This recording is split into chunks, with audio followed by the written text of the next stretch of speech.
temas que são o nosso cotidiano, que são o nosso dia a dia. A minha é uma responsabilidade redobrada, e digo um motivo. Um dos meus professores de Direito Civil foi o doutor Roque Mesquita. Então, parte daquilo que for dito, se não for correto, a responsabilidade não é toda minha, mas espero que possamos caminhar juntos. Concordo inteiramente com o doutor Roque, e quando ouço falar, penso em um outro grande jurista do nosso tempo, chamado Renan Lotufo, que propõe uma interpretação do direito civil e do direito privado à vista do texto constitucional. Me parece que a preocupação do primeiro grau, do segundo grau, é interpretar cada regra jurídica não pela regra jurídica que brota do Código, mas pelo valor e pelo princípio que ela traz. O professor Renan Lotufo diz que no sistema jurídico, no pós-guerra, pós-Segunda Guerra Mundial, nós temos dois valores fundamentais. O princípio da solidariedade social, ou valor, e aí traduzido como princípio, e o princípio da dignidade da pessoa humana. Me parece que toda interpretação jurídica deva necessariamente caminhar por essa via. Na interpretação do contrato também. E me parece que, especialmente, essa foi a ideia do Código Reale, do nosso Código Civil de 2002. Qual foi a ideia?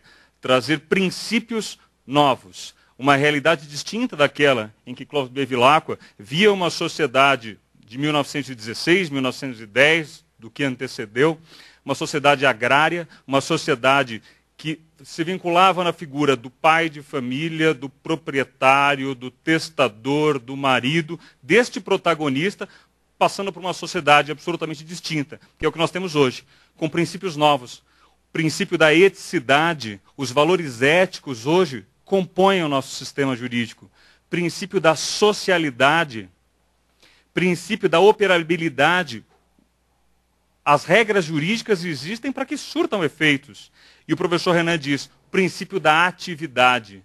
O titular de qualquer situação jurídica deve ter atividades condizentes com o atendimento daquela função social. Então não basta ser proprietário, basta exercer bem aquela propriedade, tornar aquela propriedade produtiva, assim como ser pai, assim como ser marido, assim como exercer qualquer posição em uma situação jurídica subjetiva qualquer, como diz o professor Pietro Perlingieri. A questão dos direitos subjetivos é passado. O que nós temos hoje é uma situação jurídica subjetiva complexa, que me dá direitos como pai, como marido, como credor, sim, mas na mesma medida me traz obrigações. Obrigações de exercer um crédito corretamente.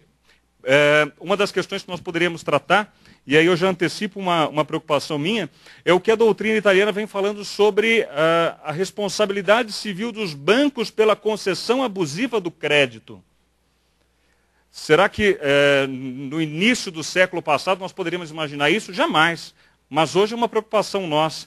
Então, basta que eu inicie o Código Civil, a leitura do Código Civil, eu vou ao artigo 421, quando trato dos contratos evidentes, e vejo, a liberdade de contratar será exercida em razão e nos limites da função social do contrato.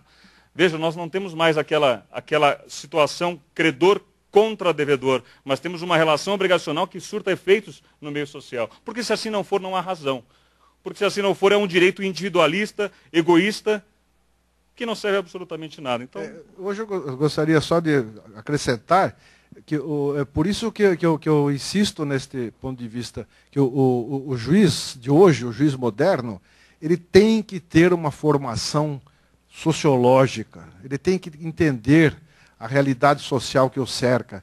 E com muita alegria eu fiquei sabendo, porque é uma luta que eu tenho há muito tempo, desde 1992, quando foi fundada a Escola Paulista da Magistratura, eu lecionei na primeira turma da iniciação funcional, naquela época, boa época, que a gente ficava 4 meses com os colegas iniciantes conversando, e eu fiz um projeto da formação humanista do juiz. Ficamos lá estudando sobre humanismo, sobre história, sobre sociologia, e hoje essas ideias estão aí na Escola Nacional, né, da Magistratura, estão nos concursos, hoje já se exige um estudo, né, sobre isso para os candidatos à magistratura. E, enfim, todas as atividades ligadas à área do direito, magistratura, Ministério Público, advocacia, todas essas atividades devem ter, sim, um componente sociológico, justamente para o juiz poder interpretar e atuar dessa forma que você está falando aí. Só para tentar completar, doutor Roque, e a razão é muito simples, porque nós entendemos que as regras jurídicas não vão saciar toda a nossa necessidade social, porque o direito não é composto apenas por regras. Dworkin já disse, o direito é composto por normas. Sim, as normas são as regras, sim, mas também são os princípios. Exatamente. Os princípios compõem o ordenamento jurídico, os princípios são normas jurídicas. Daí porque os princípios são cogentes. Princípios não são recomendações, sugestões, aconselhamentos. Seria demais imaginar que a Constituição Federal inicia os princípios fundamentais dando apenas conselhos. Quando se diz dignidade da pessoa humana, se diz implementar mecanismos e fazer com que o ser humano tenha garantido uma existência digna. Quando se diz solidariedade social, se diz da mesma maneira. Não é apenas uma recomendação para o julgador, é a necessidade do julgador olhar o caso concreto, evidente com limites, evidente com um ativismo judicial não tão intenso, mas compreender a realidade subjacente ao problema. Me parece que é isso. Uma coisa que é importante que você colocou, e eu acho que convém a gente colocar isso para os nossos colegas que estão nos assistindo, é com relação a essa responsabilidade civil dos bancos na concessão de crédito, na abertura de contas.